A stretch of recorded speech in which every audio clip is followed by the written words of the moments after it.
दरियाए सिंध के भिपरे रेले पंजाब में तबाही मचाने के बाद सिंध की हुदूद में पहुंच गए हैं। पानी की सतह मुसलसल बुलंद होने से कच्चे के दर्जनों देहात ज़ेरे-आब आ गए हैं। मेहड़ में दीवार गिरने से खातून और बच्ची जाँ बहक हो गई है। तफसील जान लेते हैं इस रिपोर्ट में।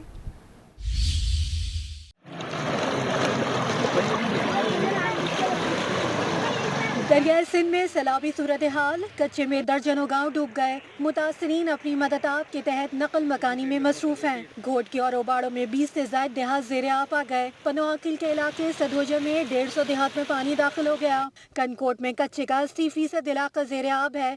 निजी कश्ती मालिकान नकल मकानी के एवज हजारों रुपए बटोर रहे हैं। ना हमें किश्ती दे रहे हैं, ना खाने पीने का कोई सामान राशन वगैरह दे रहे हैं, सिर्फ बातों करने में पूरे हैं। तो हम जा रहे हैं, आ रहे हैं, यहाँ पे कुछ भी नहीं है। पानी इतना जहरीला है, जो माल अंदर जा रहा है वो भी बीमार हो रहा है, वो भी चला गया। जो इंसान उतर रहा है वो भी खारिश की वजह, बुखार की वजह से मर रहा है। ये इतना पानी जहरीला है। हमारा गाँव जो है पूरा पानी की लपेट में है।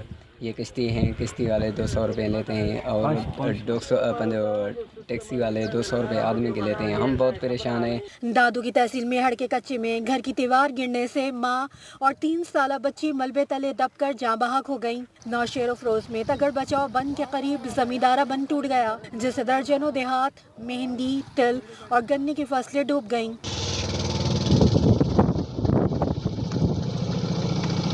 ठट्टा और सजावट से 2,54,000 क्यूसिक का रेला समंदर की तरफ रवा दवा है। सक्खर में कच्चे के गोट को सैलाब ने घेर लिया। मुतासरीन की जमा पूंजी पानी की नजर हो गई है। शिकस्ता हाल लोग नकल मकानी पर मजबूर हैं।